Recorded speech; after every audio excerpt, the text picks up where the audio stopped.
everybody. That 10 minutes went by like so fast. All right, we're going to call back to order for our keynote speaker for today. I'm going to introduce Brandy Kehoe, Secretary Treasurer of COPE Ontario and 491 member, to introduce our keynote speaker.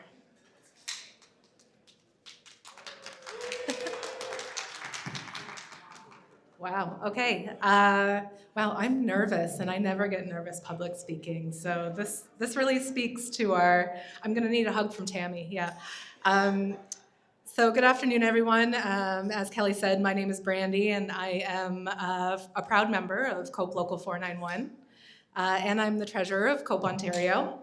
It is my absolute pleasure to introduce our keynote speaker today, because this person is the living and breathing definition of what it means to be punk rock. For over 20 years, he was an integral voice for workers in Parliament with the New Democratic Party. Elected in the Ontario riding of Timmins James Bay in 2004, he quickly became a strong voice of opposition, effectively becoming the critic for many things like ethics, Indigenous and Northern affairs, public works, as well as being the deputy critic for Labour. Just want to throw that out there. He has always stood on the right, or I'll say left, side of history. Both in his role as MP, but also on stage with his rock bands, L'Étranger, and now Grievous Angels. And just side note, I wanted to mention L'Étranger because I heard they opened for the Dead Kennedys. And that's one of the coolest things that a politician can do, I'm gonna say. However, he has been an ongoing advocate for human rights and social justice way back before the mainstream knew it was cool. And now he is leading the resistance. So sisters, brothers, friends, please join me in welcoming Charlie Angus.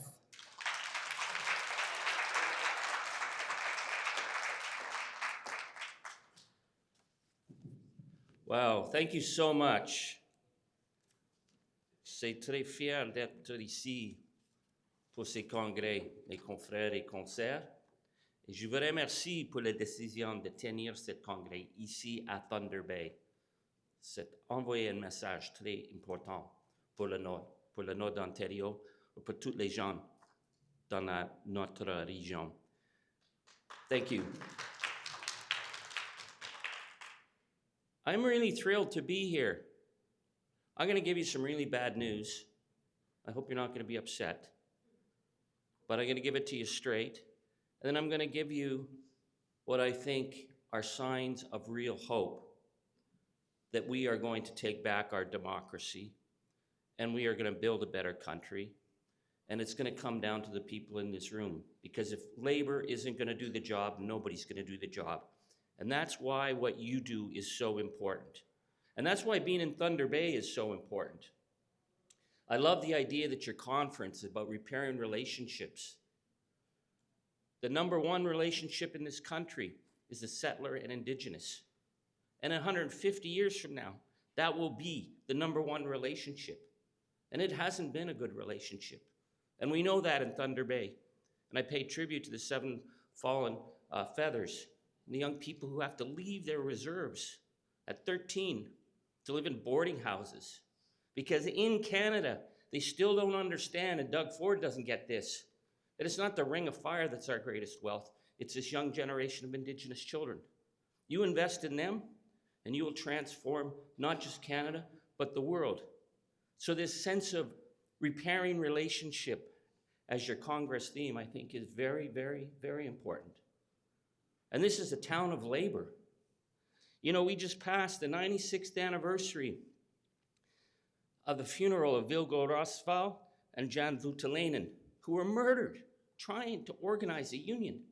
Biggest funeral that they ever had in Thunder Bay. They never taught that to us in school, did they? We never learned those lessons. But we need to know those lessons because we are facing a level of threat that we haven't seen in almost 100 years. And our ancestors faced threat. And we stand on their shoulders. And it's up to us to carry this on. You know, the anniversary of that funeral is April 28th, which we just passed the day of mourning. And I think there's another lesson they didn't teach us.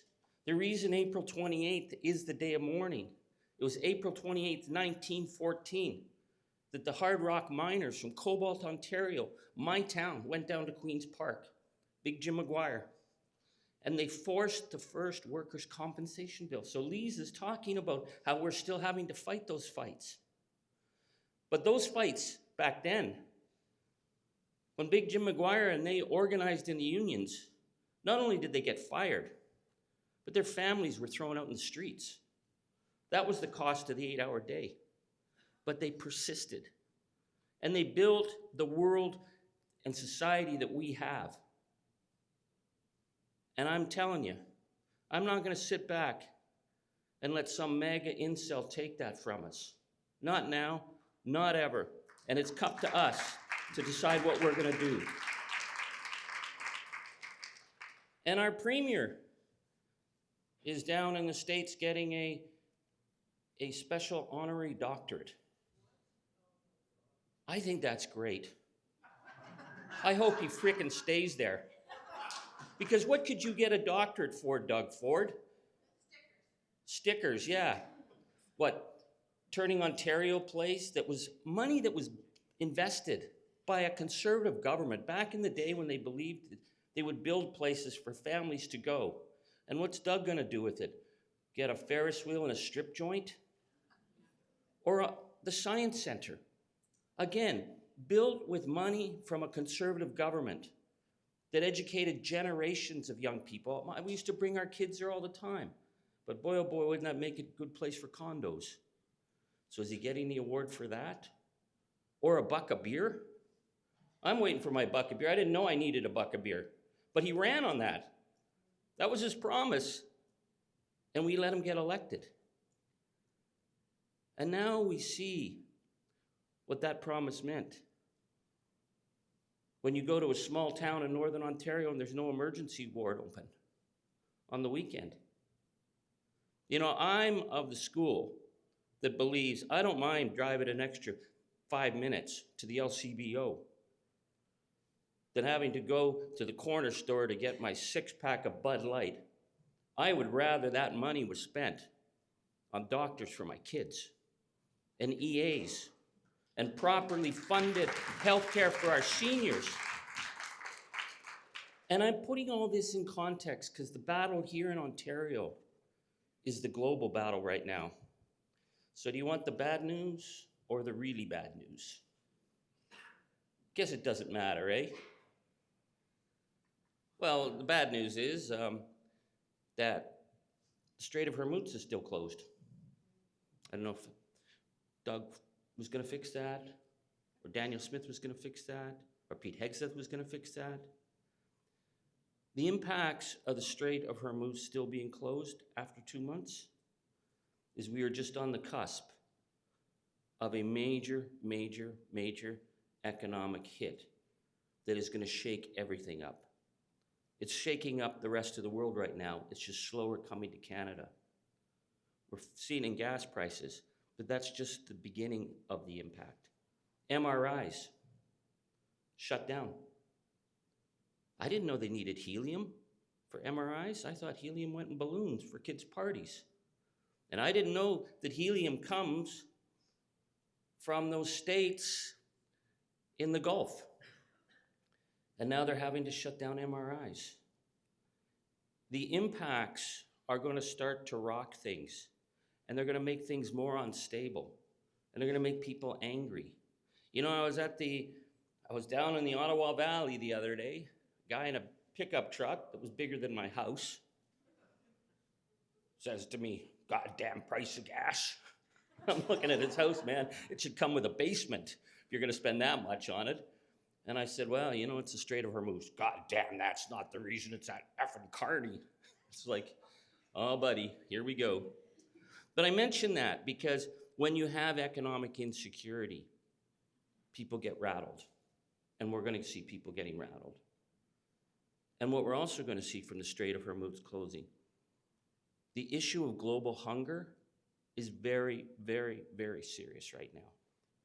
Because the other thing we didn't realize, fertilizer comes out, synthetic fertilizer comes out of the ability of those plants that are making oil and gas, they're making ammonia, they're making all the key ingredients.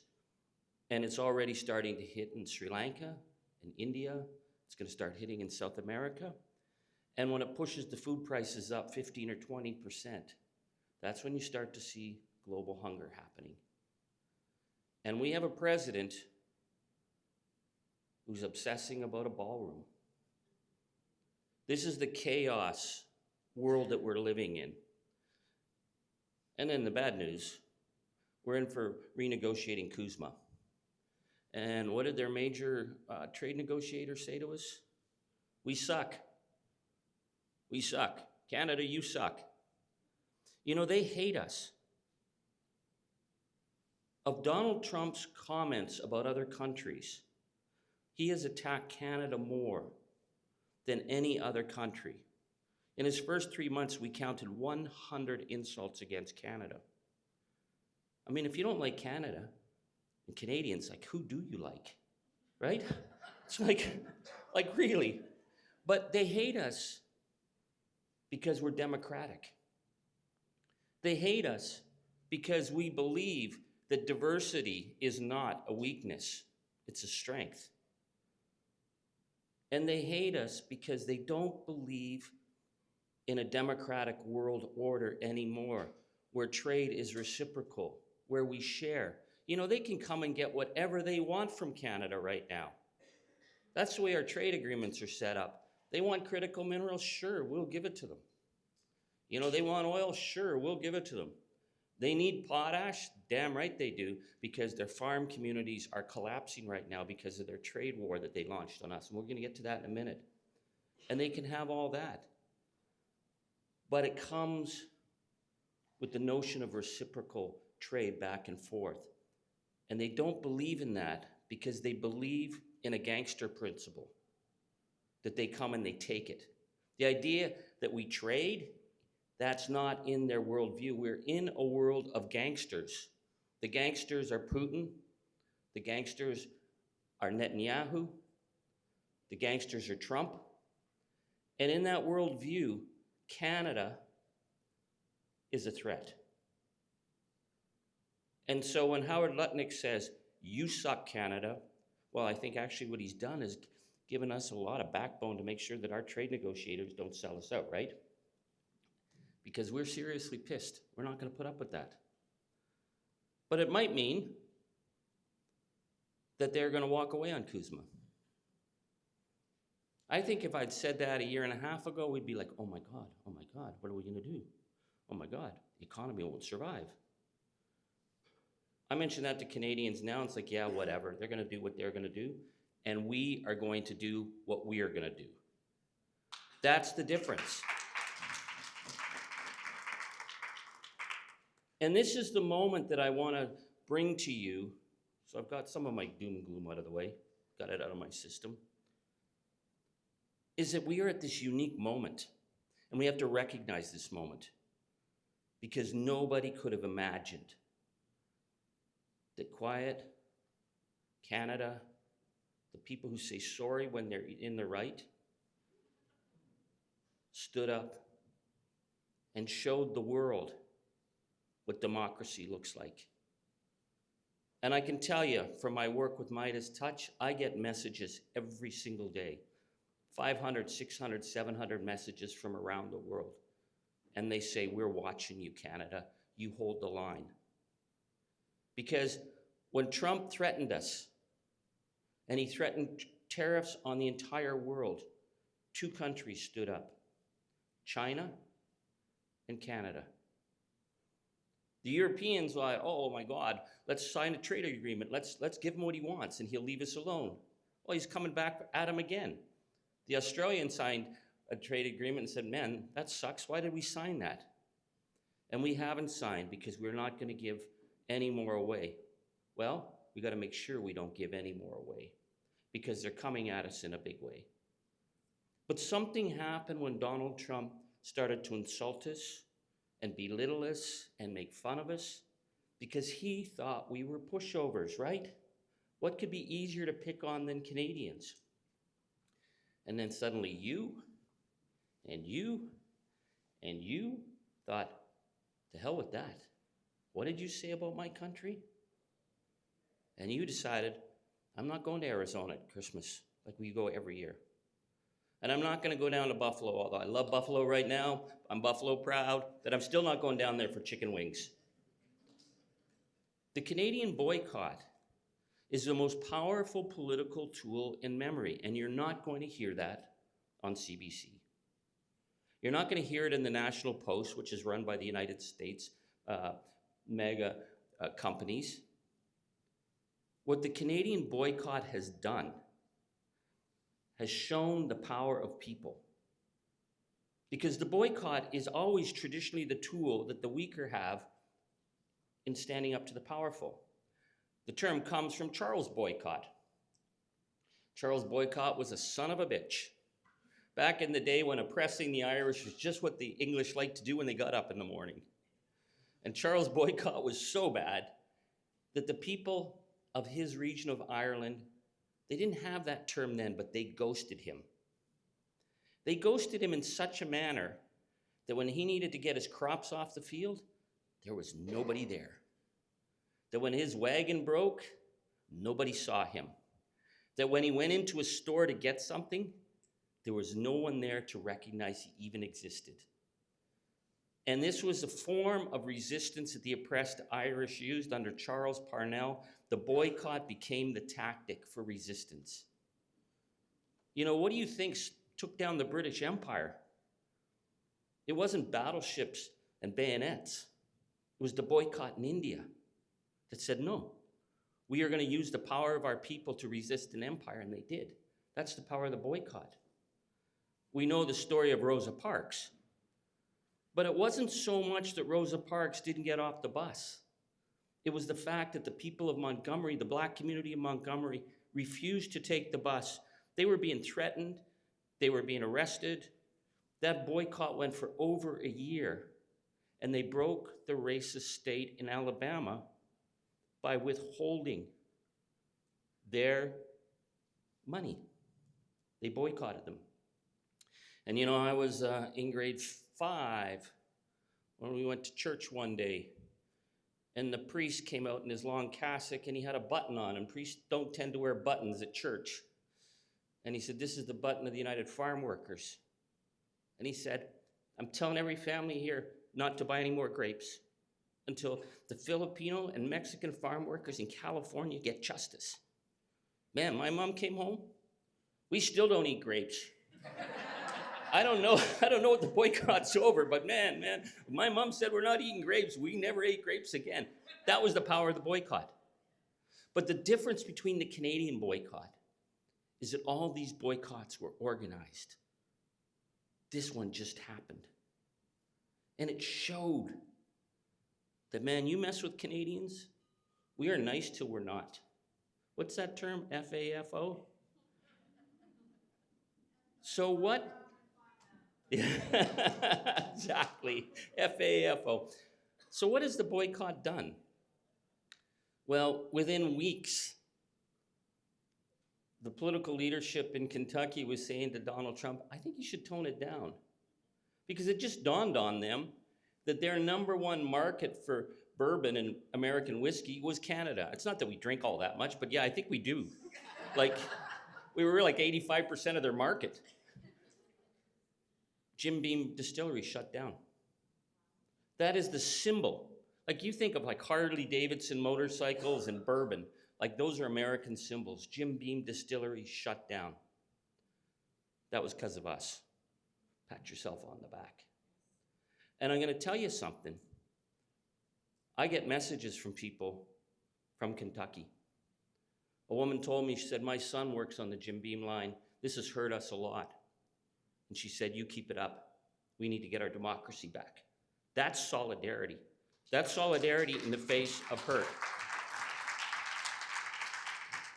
And Ron DeSantis, you know, the hate state of Florida, said he was going to make Canadians snowbirds pay for all their expenses because their economy's tanking. Well, there's no Canadians in Florida, so go ahead, tax us all you want, Ronnie.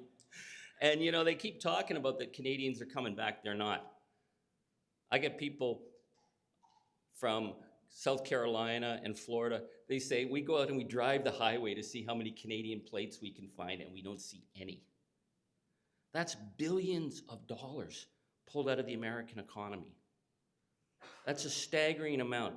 You know, there were more jobs in Las Vegas dependent on Canadian tourism than on the entire manufacturing numbers in the state of Nevada.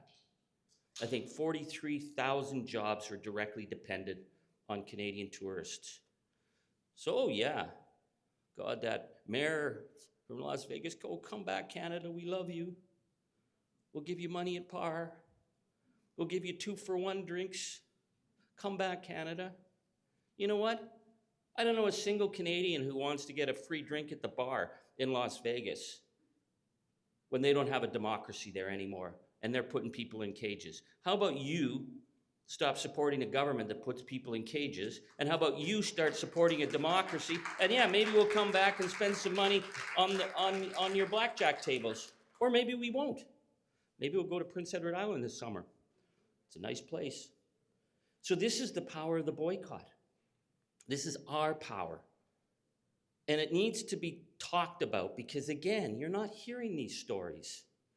I get all my information from the boycott because I'm studying American news, because they're whining and they're screaming about it.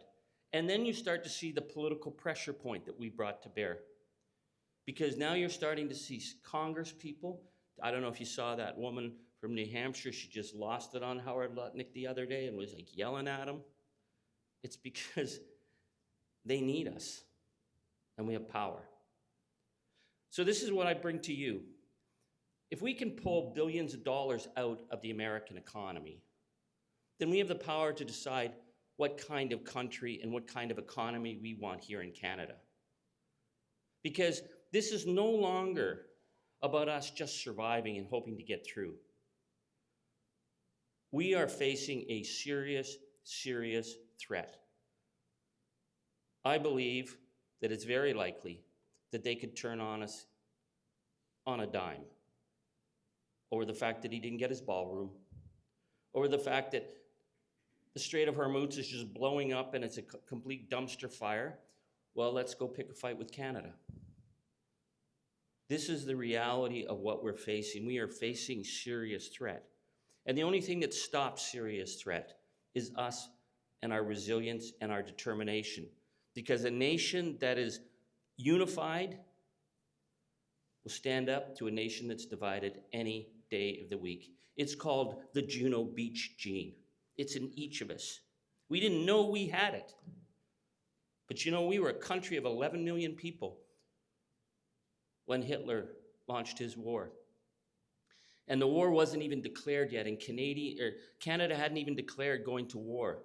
And man, our uncles and our grandfathers were already signing up. That's a story of who we are. 11 million people, we created the 4th largest air force in the world. We were the 3rd largest Navy. We were everywhere. That's who we are. And we did that to free other people.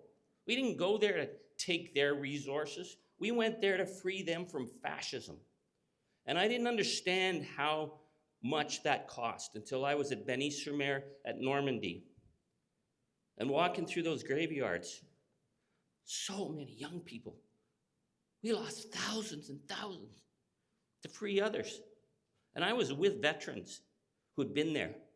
And every one of them said, I'd do it again. That's who we are. You know, I cry every time I think of Beny-sur-Mer because I think we cannot let this young generation have to fight that fight.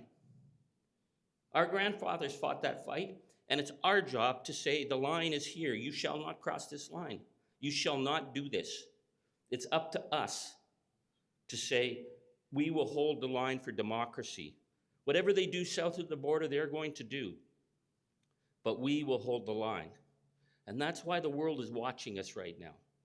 So I want to go back to this thing I mentioned about if we can pull all that money out of the American economy, then we've got the people power to decide what kind of economy and what kind of country we want to be. And that means getting involved. Because my friends, don't doom scroll. Let me doom scroll for you. Check out my Midas Canada in the morning. You won't have to worry about doom scrolling. But the thing that's really, really important to know is that we are at this amazing moment in history. I know it looks bad. I know it's bleak. Hell, I'd rather just be watching The Simpsons. But we have been given an opportunity to decide our future. We have maybe a narrow window to do it. But we know that if we sit on the couch and doom scroll, that the gangster, authoritarian, fascist threat is going to become a reality. So what do? We stand up and we start showing up and we start taking our country back. And you have to take the country back in your workplace, in your community, at your school boards. You know, Elise talked about getting people ready for the next election. Elections matter. And for the longest time, we didn't think they did. We engaged in politics sort of like it was a consumer choice you made every 4 years. Meanwhile, the right were on the move. They were on the move and taking away women's rights across the United States. It didn't just happen when Roe v. Wade fell. They were building that movement for year after year. They were training their people up and getting them into the school boards and the library boards. Well, we need to take all those places back and say these are going to be democratic places. These are going to be places that we get active in. You know, I talked to a mayor last night from a nice little municipality just down the road who's giving up because of the death threats he gets in his local small town. That's not acceptable. It's up to us to be at those town council meetings so the one jackass hater doesn't get his way, because they'll intimidate anyone, and they intimidate women, they intimidate young people, they intimidate people of color, and yes, they threaten old white guys like me all the time. But we've got people power, and people power is about democracy. And democracy is the only thing we've got right now that's going to stop the monsters. And we're going to stop them. That's what I'm really feeling hopeful about. And that's what I wanted to share with you.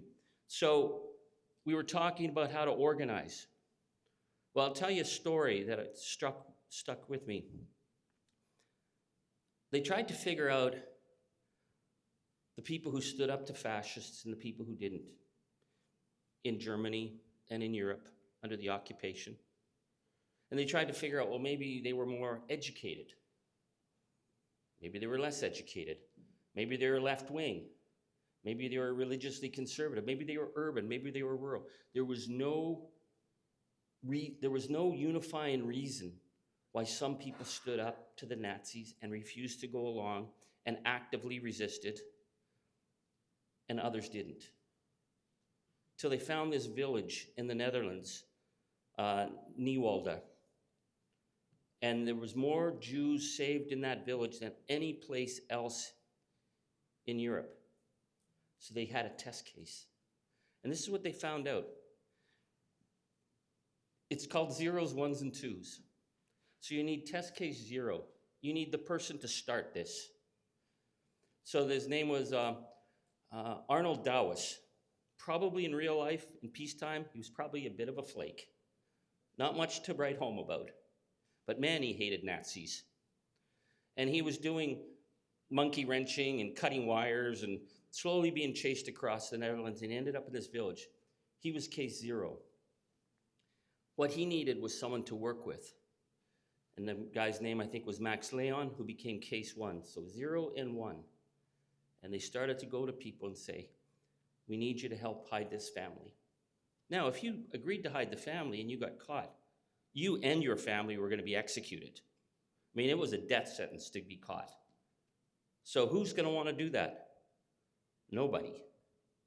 But they harassed and they harangued and they bugged And then people started to do it. So when you go from 0 to 1 to 2, from 2 to you go to 4, from 4 you go to 8, that's how the resistance started. Now the reason this story is worth telling today, and this is why organizing a union, a lesson to be learned. The vast majority of the people who did it admitted later they did it because someone asked them to get involved. They would never have done it on their own. They would never have gotten active. But for whatever reason, guilt or shame or whatever, they agreed to do it.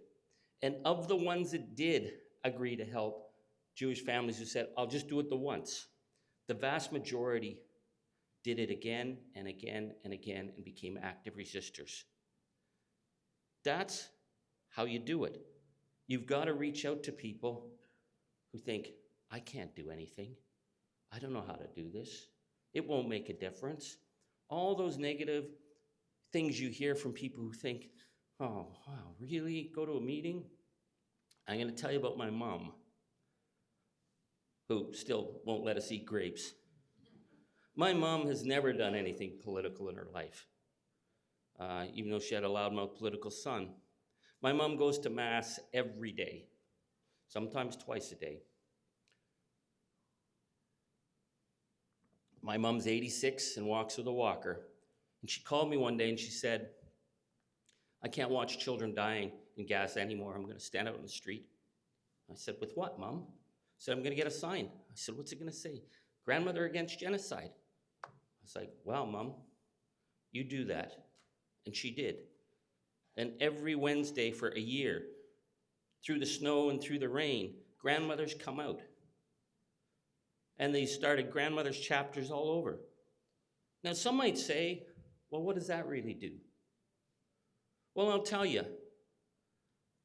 When our world leaders have nothing to say about children being starved to death, when the United Nations is sitting on the sidelines, when Canada sometimes wrings its hands, it falls to grandmothers. It falls to ordinary people to stand up and say, not on my watch. This will not happen. I am going to do the right thing.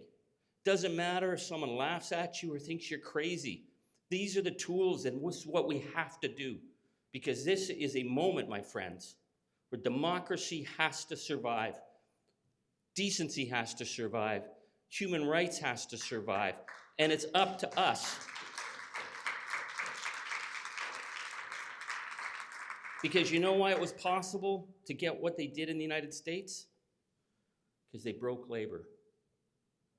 Breaking labor was the focus of everything. It wasn't the offshoring of the jobs. It wasn't the oligarchs. It was breaking the power of labor in the United States. That was the objective. And they haven't done that here. So you need to make sure that the people that you elect are going to support labor.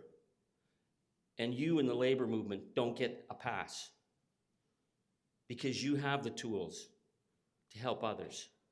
And you use that muscle. And that's how we restore democracy at this time. So I know we'd rather be doing everything else under the sun. But what this moment gives us is that we see what's coming if we don't do it. And we're not kidding around anymore. We know the nature of the gangster fascist threat that is on the move. And it is being pushed back in so many places. It's being pushed back in Minneapolis. You know, they didn't think people would stand up and resist, and they did. You know, the people went out in the streets. I mean, they shot nurses. They beat a man to death. And still people came out to help their neighbors without even sometimes knowing who their neighbors were. That's what they're doing in Minneapolis.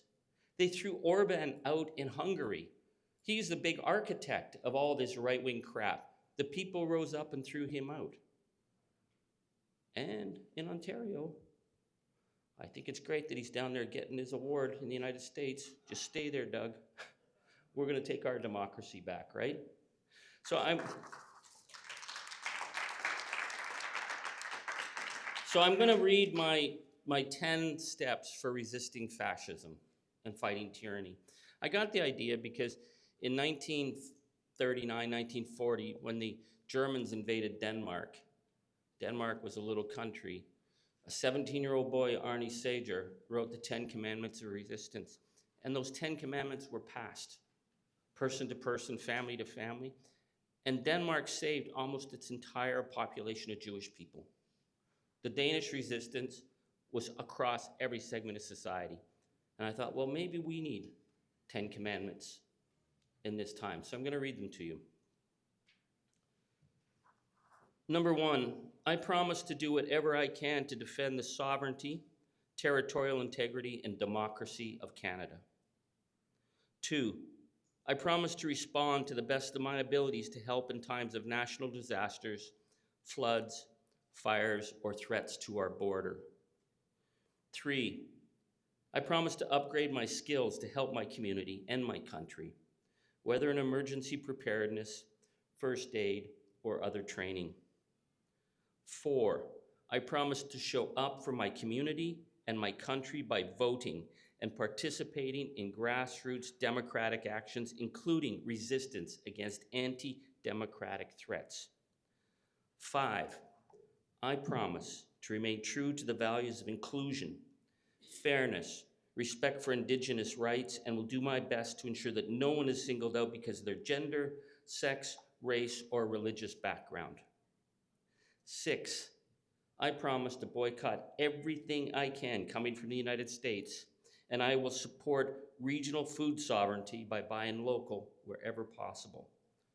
7, I promise to be an active blocker of disinformation and hate. 8, I promise to get active locally, helping to create small groups of resistors and to recruit fence sitters. Solidarity supports courage. We can't do this alone. 9, I promise to be a non-cooperator with tyranny. If my company or institution has contracts with tyrants or attempts to roll back rights, I will voice opposition, slow walk the work, or refuse altogether. Our labor is power, and we need to push the corporate, education, and political sectors to take a stand. And number 10, I promise that if our territorial integrity is breached, either externally or internally, I will be an active disruptor. I will refuse to obey any orders from those who would undermine our sovereignty, and I will engage in acts of resistance and actions of mass disobedience to frustrate and demoralize those fake authorities and make it impossible for any undemocratic threat to govern us. That's what we got to do, folks.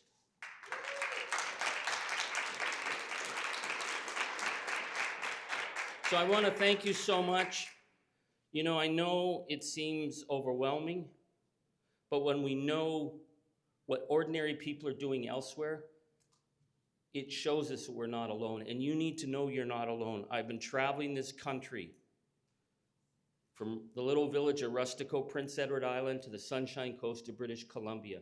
And every place I go, I meet Canadians who are ready to stand up for democracy. And the thing we cannot allow happen is us to be divided from each other. I'm in Alberta. I'm seeing the grassroots in Alberta doing extraordinary things. They are the front lines of democracy. You may not be hearing it on the news, but they are going door to door, taking the fight against Daniel Smith and the MAGA threat to our country. You are not alone. We are in this together, and by doing our part, if everyone does their part, we will come through the other side. And that's why the world is watching us, my friends, because we are true, north, strong, and free, and we will always be true, north, strong, and free. Thank you so much. In solidarity. Thank you. Thank you.